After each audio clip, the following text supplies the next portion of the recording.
সায়ন্তনী রান্নাঘরে আপনাদের সবাইকে স্বাগত জানাই। আশা করি আপনারা সবাই খুব ভালো আছেন। সবাইকে জানাই শুভ নববর্ষ। বড়রা আমার প্রণাম নেবেন আর ছোটদের অনেক ভালোবাসা রইল। আজ এই নববর্ষ উপলক্ষে আমি এক স্পেশাল থালি নিয়ে এসেছি। চলুন তবে আজকের এই থালি রেসিপি শুরু করা যাক। এক এক করে আমি সব রান্না আলাদা আলাদা করে দেখিয়েছি। আশা করি আপনারা পুরো ভিডিওটি দেখবেন। চলুন তবে আজকের রান্না শুরু করি।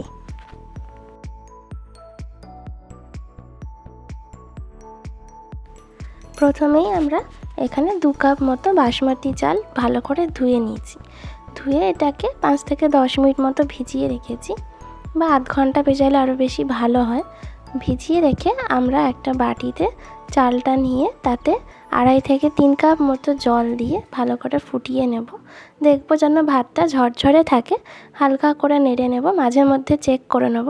একদম গলে গেলে বাসমতি চালের ভাত ভালো লাগে না, তো মোটামুটি 90% কুক হলে আমরা জল ঝরিয়ে সাইডে রেখে দেব। দেখুন ভাতটা মোটামুটি হয়ে এসছে, এবার আমরা নামিয়ে নেব, জলটা ঝরিয়ে রেখে দেব। এরপরে আমরা পুঁই শাকের চচ্চড়ি করব। তার জন্য আমরা পুঁই শাক কেটে নিয়েছি আলু আর বেগুন আর কুমড়ো। প্রথমে আমরা তেলে 5 ফোড়ন আর শুকনো লঙ্কা দিলাম। আপনারা সর্ষের তেলও ব্যবহার করতে পারেন, আমি এখানে রিফাইন তেল ব্যবহার করেছি। শুকনো লঙ্কা দেওয়ার পর আমরা আলু আর কুমড়ো আর বেগুনটাকে তেলের মধ্যে দিয়ে হালকা নেড়ে চেড়ে এতে অল্প নুন দেব আর একটু হলুদ দেব, দিয়ে ভালো করে একটু ভাজা ভাজা হয়ে যাবে ততক্ষণ অবধি ওয়েট করব।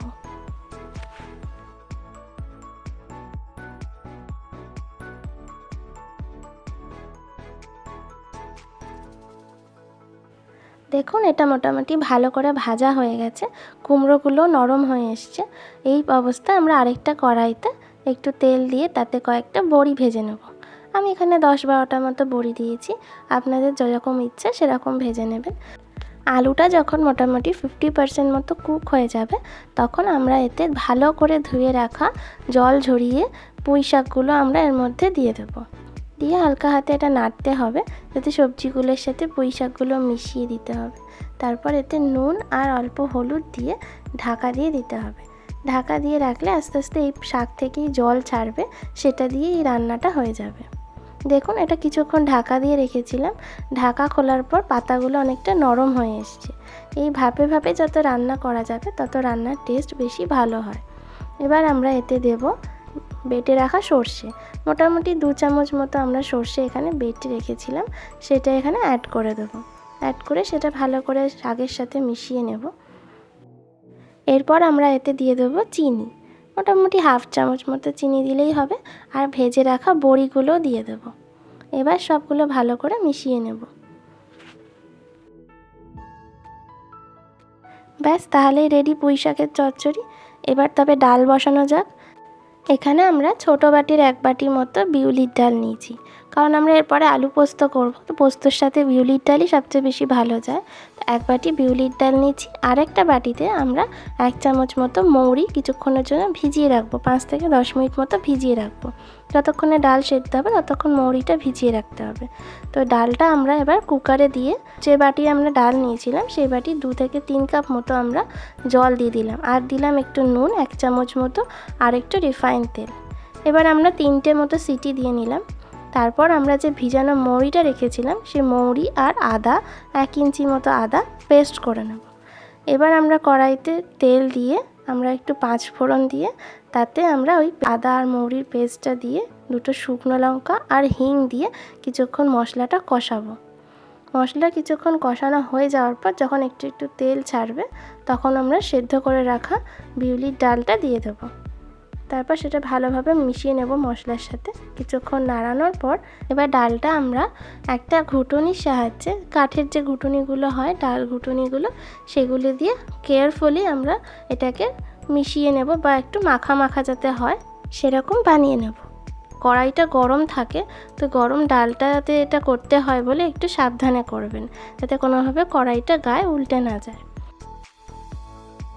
এরপরে আমরা একটু জল দিয়ে দেব, জল দিয়ে তাতে দেব নুন আর একটু বিউলির ডালে কিন্তু হলুদ দেওয়া যাবে না, কোনো বিউলির ডালে আমরা হলুদ দিই না। বিউলির ডাল জেনারেলি সাদা সাদাই হয়, তো আমরা একটুখানি নুন দেওয়ার পর এটাকে ফুটতে দেবো। তো এটা ফুটে ফুটে একটু ঘন হয়ে আসবে, তাহলেই আমাদের ডালটা রেডি হয়ে যাবে।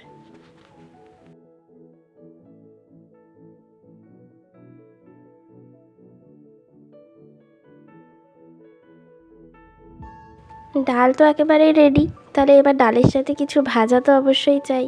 এটা তো বাঙালিদের ম্যান্ডেটরি, ডাল হবে আর ভাজা হবে না তা তো হয় না। তো এখানে আমরা 5 রকম ভাজা নিয়েছি। উচ্ছে ভাজা, আলু ভাজা, কুমড়ো ভাজা আর বেগুন ভাজা, আর সাথে আছে ছোট ছোট বড়ি ভাজা। তো চলুন বড়ি ভাজা দিয়ে শুরু করা যাক। তো আমরা একদম ছোট ছোট ডালের বড়ি নিয়েছি। এটাকে কড়াইতে কিছুটা তেল দিয়ে, তেলটা গরম যখন হয়ে যাবে মিডিয়াম আছে, তখন আমরা বড়িগুলো ভেজে নেব। বড়িগুলো লাল লাল একদম মুচমুচে করে ভেজে নিতে হবে। ক্রিস্পি ক্রিস্পি বড়ি খেতে তো সবারই ভালো লাগে। বড়ি ভাজা হয়ে গেলে তাতে আমরা দিয়ে দেবো গোল করে কেটে রাখা আলুর টুকরোগুলো।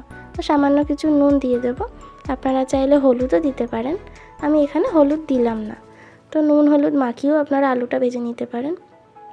আলু ভাজা হয়ে গেলে এটা তুলে নেব। তারপরে আমরা নুন হলুদ মাখানো বেগুনগুলোকে ভেজে নেব।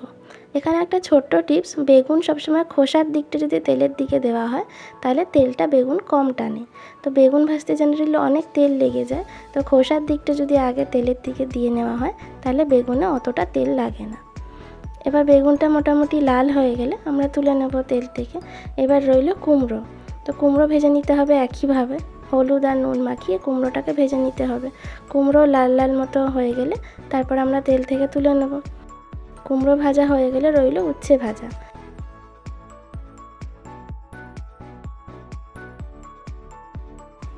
তো চলুন এবার আমরা বাকি যে উচ্ছেটা আছে ওইটাও ভেজে নিই। উচ্ছেটা তেলের মধ্যে দিয়ে অল্প জাস্ট নুন স্প্রিঙ্কেল করে আর একটু হলুদ দিয়ে উচ্ছেটা আমরা একটু ক্রিস্পি হওয়া অবধি ভেজে নেব। একটু লাল লাল হয়ে গেলে আমরা উচ্ছেটাও তুলে নেব। ভাজাভুজি কমপ্লিট। এবার আমরা দুটো আলু নিলাম, আলুর খোসা ছাড়িয়ে ছোটো ছোটো টুকরো করে কেটে নিলাম। আর একটা মিক্সি জারের মধ্যে আমরা 2 চামচ কি 3 চামচ মতো এখানে পোস্ত নিয়েছি। পোস্তটার সাথে 3-4টে কাঁচা লঙ্কা দিয়ে দিলাম, সেটাকে একদম ফাইনলি পেস্ট করে নিয়ে আলাদা করে রেখে দিলাম। এবার একটা কড়াইতে সর্ষের তেলও আপনারা দিতে পারেন, আমি সব রান্নাটাই এখানে রিফাইন তেলে করছি। তো এখানে তেলের মধ্যে আমরা 5 ফোড়ন আর কাঁচা লঙ্কা দিয়েছি। কাঁচা লঙ্কা 5 ফোড়ন দেওয়ার পর যে কেটে রাখা আলুগুলো ছিল সেটা দিয়ে অল্প নুন দিলাম, 1/2 চামচ মতো নুন দিয়ে এটা ঢাকা দিয়ে কিছুক্ষণ রেখে দেবো। ঢাকা দিলে তো আলুটা ভালো করে কুক হয়ে যায়। আলুটা মোটামুটি ভালো করে 80% কুক হয়ে গেলে আমরা বেটে রাখা পোস্তটা দিয়ে দেবো। পোস্ত দিয়ে আমরা এটা কিছুক্ষণ নাড়াচাড়া করব, 2 থেকে 3 মিনিট মতো। তারপর ওপর থেকে একটু কাঁচা সর্ষের তেল ছড়িয়ে এটা রান্না হয়ে গেলে আমরা এটাকে নামিয়ে নেব। কেউ যদি একটু ঝোল ঝোল আলু পোস্ত পছন্দ করেন তাহলে এখানে সামান্য একটু গরম জল অ্যাড করেও 2 মিনিট ফুটিয়ে তারপরে নামিয়ে নিলেই সেটা রেডি হয়ে যাবে। এবার আমরা একটা মিডিয়াম সাইজের বাঁধাকপি নিয়ে নিলাম। বাঁধাকপিটা একদম ফাইনলি ঝিরিঝিরি করে কেটে নিতে হবে। বাঁধাকপি ভালো করে মিশে গেলে মাখা মাখা হলেই খেতে টেস্টি হয়। তো এর জন্য প্রথমে আমরা একটা কাতলা মাছ বা রুই মাছের আধখানা বেশ বড় সাইজের মুড়োকে নুন হলুদ মাখিয়ে ভেজে তুলে রাখলাম। এবার সেই তেলেই আমরা কিছু বড়ি ভেজে নিলাম। বড়ি ভাজা হয়ে গেলে সেটাও আলাদা করে তুলে রেখে দিলাম। এরপরে আমরা একটু তেল অ্যাড করলাম, তাতে আমরা প্রথমে দিলাম 5 ফোড়ন, 2টো শুকনো লঙ্কা ফাটিয়ে দিলাম, তারপরে দিলাম তেজপাতা। এটা একটু তেলে নাড়াচাড়া করে 2টো আলু ডুমো ডুমো করে কেটে রেখেছিলাম সেটাকে আমরা এর মধ্যে দিয়ে দিলাম। এই আলুটা একটু ভাজা ভাজা হতে হবে, তাই তাতে আমরা অল্প নুন একটু ওয়েট করব। আলুটা জাস্ট একটু ভাজা হয়ে গেলে তাতে আমরা দিয়ে দেবো কেটে রাখা কুচনো বাঁধাকপিগুলো দিয়ে এটা আমরা কিছুক্ষণ ঢাকা দিয়ে দেবো। ঢাকা দিলেই এটা গরমে একটু পরে এখান থেকে জল বেরোবে আর এটা অনেকটা নরম হয়ে যাবে। তো ঢাকা দিয়ে কিছুক্ষণ রান্না করার পর আমরা এতে অল্প নুন অ্যাড করব, মোটামুটি 1-1.5 চামচ মতো নুন দেব। তার সাথে দিয়ে দেবো একটু হলুদ আর নুন দেওয়ার পর এটা ভালো করে মিশিয়ে নিতে হবে।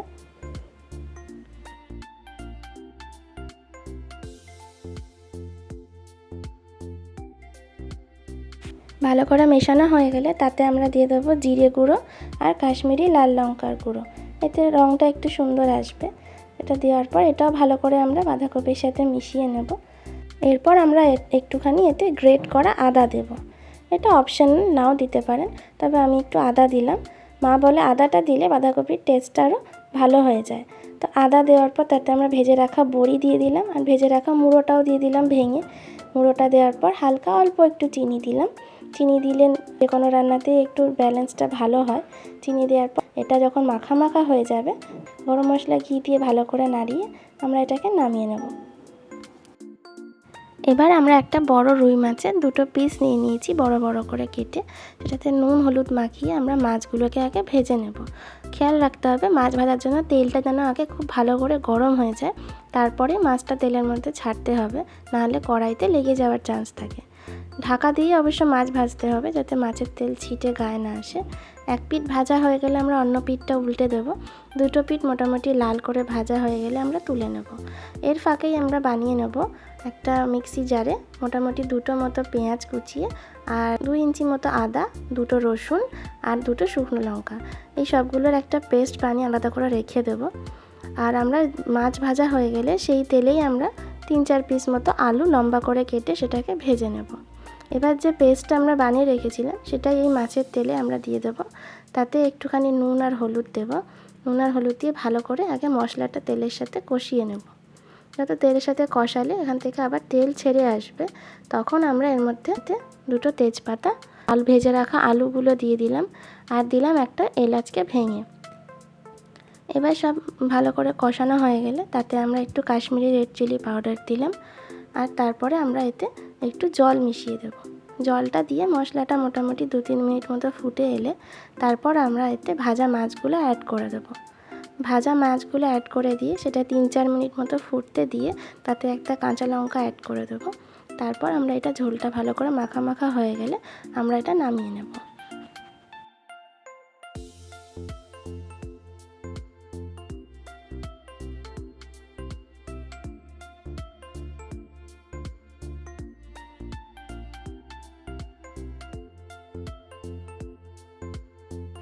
বাঙালির শেষ পাতে চাটনি থাকবে না তা তো হয় না। গরমকাল তো এসেই গেল, কাঁচা আমও এসে গেছে। চলুন তবে আমের চাটনি বানিয়ে নিই। আমগুলো আমরা এখানে সরু সরু করে লম্বা লম্বা করে কেটে রেখেছি। তারপর আমরা তেল দিয়েছি কড়াইতে, তেলে আমরা অল্প 5 ফোড়ন দিয়েছি। তারপর কাঁচা আমগুলো দিয়ে দিয়েছি, তাতে একটু অল্প নুন আর অল্প হলুদ দিয়েছি, একদম 1 চিমটে হলুদ দিয়েছি। তারপর এটা ঢাকা দিয়ে রেখেছিলাম। যখন এটা নরম হয়ে এসছে তখন তাতে আমরা যতটা আপনারা মিষ্টি খেতে চান সেই হিসেবে চিনি অ্যাড করবেন। আমি এখানে মোটামুটি 4 থেকে 5 চামচ চিনি দিয়েছি। চিনিটা দিয়ে এটা ভালো করে নাড়িয়ে কিছুক্ষণ ওয়েট করেছি। যখন চিনিটা গলে দেখুন এটা ফুটতে শুরু করেছে, তখন আমরা এতে দিয়ে দিয়েছি 10-12টা মতো এখানে কিশমিশ অ্যাড করেছি।